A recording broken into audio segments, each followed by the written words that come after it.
Retrouvez en commentaire épinglé un code pour bénéficier de 5 € de réduction sur votre première commande et un autre code pour bénéficier de 10% de réduction sur toutes les commandes suivantes. Plus d'informations dans cette vidéo. Le saviez-vous? Une rencontre de Ligue des Champions au Parc des Princes génère sensiblement plus de trafic sur le périphérique parisien. Mais en plus de ça, lorsque Pierre Gasly s'y rend au volant de son tracteur, les usagers enregistrent un retard encore plus important. L'ami Pierre a assisté à la défaite de son club de cœur à domicile, lui qui comptait peut-être se changer les idées après ce début de saison absolument cauchemardesque. Même s'il l'avait voulu, Alpine n'aurait pas pu faire pire que ça. Le seul motif de satisfaction, à mon sens, c'est Esteban Ocon. Malgré une voiture très décevante, il a réalisé des week-ends vraiment solides. Pas suffisant pour marquer des points, certes, mais il porte l'équipe vers le haut actuellement. Malheureusement, on ne peut pas en dire autant de Pierre Gasly. Il est sorti 4 fois d'affilée en Q1, et il s'est fait battre par Esteban Ocon à chaque fois dans cet exercice. Même si lorsqu'on regarde les résultats en détail, c'est parfois serré. Ça se joue à 4 millièmes entre les deux à Jeddah par exemple. Ce n'est pas un secret, il déteste cette voiture, et j'imagine qu'il prie à chaque course pour que son calvaire s'arrête le plus vite possible. En quittant le giron Red Bull l'an dernier, on se disait que Pierre Gasly était enfin libre. Libre d'évoluer dans un environnement dans lequel il serait mis en valeur, et où il disposerait d'une voiture largement plus compétitive que celle d'AlphaTauri.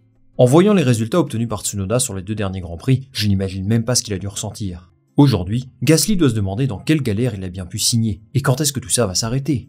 Lorsqu'on voit ses performances en piste, doit-on être inquiet pour Pierre Gasly? Peut-il remettre en question son avenir chez Alpine? Et si oui, y a-t-il réellement un autre projet susceptible de l'accueillir? On va tenter de comprendre tout ça dans cette vidéo. Avant ça, pour financer les futures évolutions d'Alpine, qui en a franchement besoin en ce moment, permettez-moi de vous présenter le sponsor de cette vidéo, Oli, la révolution des soft drinks. C'est un partenaire historique de la chaîne qui propose tout un tas de boissons saines et rafraîchissantes. Énergisantes pour celles et ceux qui ont besoin d'un boost, des thés glacés juste pour se détendre et des électrolytes pour bien récupérer après une grosse séance de sport. Le tout évidemment sans taurine, sans sucre et sans caféine. Au programme, vous avez à peu près toutes les saveurs possibles et imaginables. Dans les iced j'aime bien le Açaï Hibiscus perso, j'avais jamais goûté ça ailleurs. Pour moi, il y a 2 catégories de produits qui se distinguent vraiment. D'abord la gamme Hydratation, qui propose des boissons isotoniques avec de l'eau de coco et des électrolytes, ce qui convient bien aux sportifs. Je vous conseille aussi les packs découvertes. Ça vous permet de tester un petit peu tout si jamais vous ne savez pas quel produit acheter. Par la suite, si vous en voulez davantage, vous pouvez vous orienter vers un gros pot comme celui-ci, équivalent à 50 canettes. Ça vous revient à peu près à 80 centimes la portion, donc c'est généralement moins cher qu'en grande surface, évidemment, d'un point de vue écologique, c'est le top.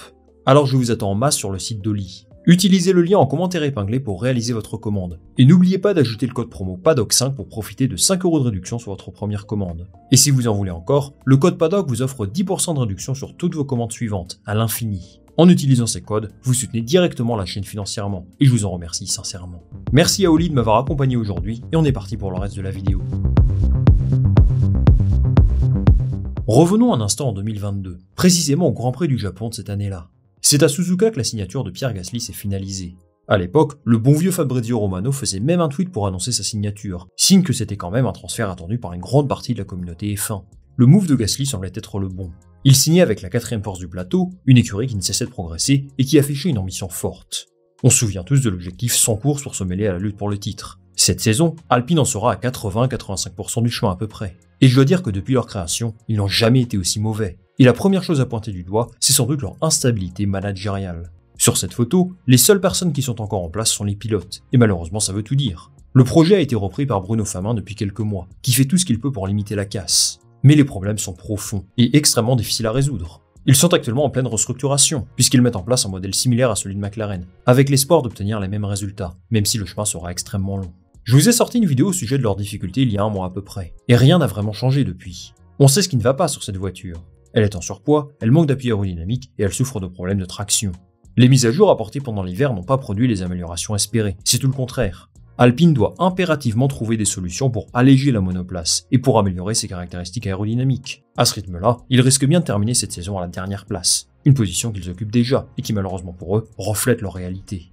Bien sûr, comment ne pas parler du moteur ? C'est le pire groupe moteur de la grille, assez largement. Et vous savez sans doute qu'ils ne peuvent pas l'améliorer, puisque les règlements font que la performance est gelée jusqu'aux nouvelles réglementations, en 2026. Ajoutez à ça leur surpoids et leur souci aérodynamique, et bien ça donne la pire monoplace de la grille.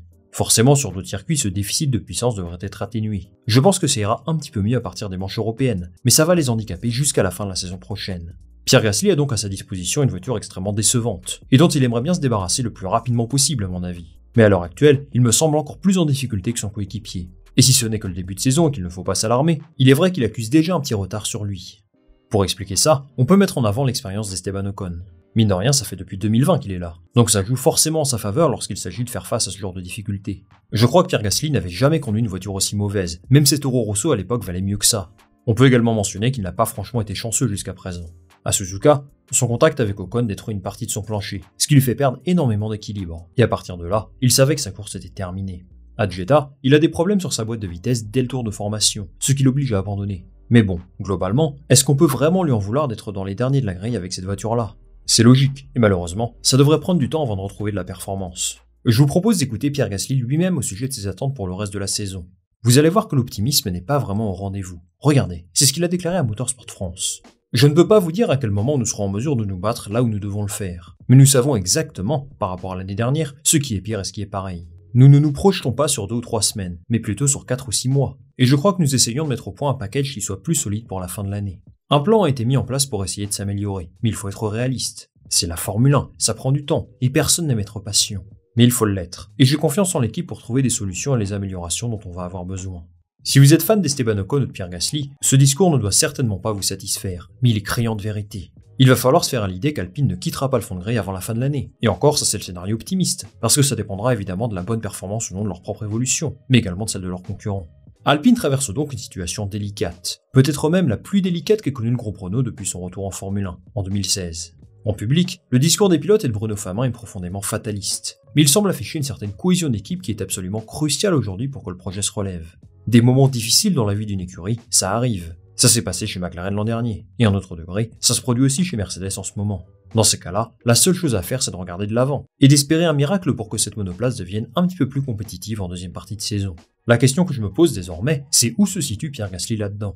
Lui au départ a signé dans un projet beaucoup plus ambitieux, avec des cadres comme Otmar Szafnauer, Laurent Rossi ou encore Matt Harman, le directeur technique. Mais 18 mois après sa signature, toutes ces personnes ont pris la poudre d'escampette. Et lui se retrouve à conduire la pire voiture de la grille. En prenant tout ça en compte, et alors que son contrat s'achève à la fin de l'année, on comprend que Pierre Gasly va devoir faire un choix très important pour le reste de sa carrière. Privilégier le projet Renault ou s'envoler vers une autre écurie. Pour répondre à cette question, il faut d'abord comprendre si Alpine est réellement intéressé pour le conserver. J'ai tendance à penser que oui. Bruno Famin a déclaré en début de saison qu'il était en discussion avec les 2 pilotes pour une éventuelle prolongation, et qu'il était très satisfait de leur rendement. Logique, Gasly a fait une bonne première année avec eux, et même s'il est un petit peu plus en retrait sur ses premiers Grands Prix, il a certainement conscience que le problème vient surtout de cette voiture. À moins que Gasly ne fasse une saison désastreuse et qu'un pilote de l'académie soit vraiment trop fort pour être ignoré, je pars du principe qu'ils n'ont pas de raison de se séparer de lui. Jack Doohan peut faire le taf, mais je ne le mets pas au-dessus de Gasly. On surveillera aussi ce que font Kochmani et Victor Martins en F2, même si le début de saison est compliqué pour Martins, comme pour son écurie d'ailleurs. Si Gasly retrouve sa forme de l'an dernier, je pense qu'il aura une proposition de la part d'Alpine. Même si ça dépendra bien sûr de ce que fait Esteban Ocon, lui qui est courtisé par Audi notamment, mais on en parlera dans une autre vidéo. Maintenant, s'il reste chez Alpine, Gasly est plus ou moins condamné à évoluer dans la deuxième partie de tableau jusqu'aux nouvelles réglementations, à minima. À moins que son écurie trouve une solution miracle. Mais avec leur déficit moteur, j'ai du mal à les imaginer débarquer dans le haut du classement du jour au lendemain. On comprend d'ailleurs que Bruno Famin et son équipe en 2026 en ligne de mire, et que rien d'extraordinaire ne devrait arriver avant ça. Gasly peut donc privilégier l'option Alpine, croire en leur développement, et s'armer de patience jusqu'à ce qu'ils deviennent à nouveau performants. C'est une décision difficile, surtout qu'il y a quelques rumeurs de vente qui circulent à droite à gauche. Et même si Renault a démenti cette information, vous avouerez que ce sont des conditions de travail assez particulières. À 28 ans, lui est à un moment extrêmement important de sa carrière, et un transfert dans une autre écurie pourrait lui permettre de se montrer à nouveau, et pourquoi pas lui ouvrir les portes d'une équipe aux ambitions plus importantes dans le futur. Le souci, c'est que je ne vois pas vraiment là où il pourrait aller. Le média allemand Amos, qui est très réputé, l'annonce dans la shortlist de Sauber Audi. Mais il n'a pas l'air de partir favori face à Hülkenberg, Ocon et surtout Sainz. Puis à l'heure actuelle, est-ce que ce serait réellement une progression par rapport à Alpine? Pas sûr, en tout cas pas sur le court terme. Peut-être a-t-il un coup à jouer chez Williams si Alex Albon part, ou alors s'ils éjectent Logan Sargent, mais c'est pareil. C'est un projet dans lequel il y a absolument tout à construire. Puis il passerait d'une équipe usine à une équipe cliente aussi, et je ne sais pas si c'est vraiment une bonne chose à l'aube de ces nouvelles réglementations. Quoi qu'il en soit, les 3 écuries que j'ai citées, Alpine, Sauber et Williams, sont celles qui occupent les 3 dernières places du classement actuellement. Vous comprenez donc que les perspectives de Gasly ne sont pas très réjouissantes sur le court terme. Et à moins qu'un siège dans une écurie d'un calibre supérieur se libère, et qu'il soit leur choix numéro 1, eh bien il aura de sacrés défis à relever dans tous les cas. Dans une carrière, les pilotes sont amenés à prendre des décisions difficiles. Des décisions qui peuvent radicalement changer leur destin, pour le meilleur comme pour le pire. C'est ce genre de questionnement qui doit traverser l'esprit de Pierre Gasly en ce moment. Et s'il est encore trop tôt pour s'aventurer au jeu des prédictions, il me semble évident que les évolutions apportées par Alpine ces prochaines semaines auront un impact déterminant dans sa prise de décision. Il a prouvé à maintes reprises être un pilote de qualité. Et tout comme son coéquipier, le voir se battre en fond de grille comme ça est vraiment désolant. On lui souhaite de trouver la meilleure solution pour son futur, en espérant le revoir très vite avec une voiture capable de jouer les points. Ce serait le minimum. Les amis, merci beaucoup d'être restés jusqu'au bout de cette vidéo. Je vous attends nombreux en commentaire pour me donner votre avis sur la situation de Pierre Gasly et pour me dire dans quelle écurie vous le voyez dans le futur. Moi, je lirai tout ça très attentivement. Comme d'habitude, pensez à liker cette vidéo s'il vous a plu et bien entendu à vous abonner pour me donner un maximum de soutien et de visibilité. On va se retrouver très rapidement pour une nouvelle vidéo. Salut, à la prochaine!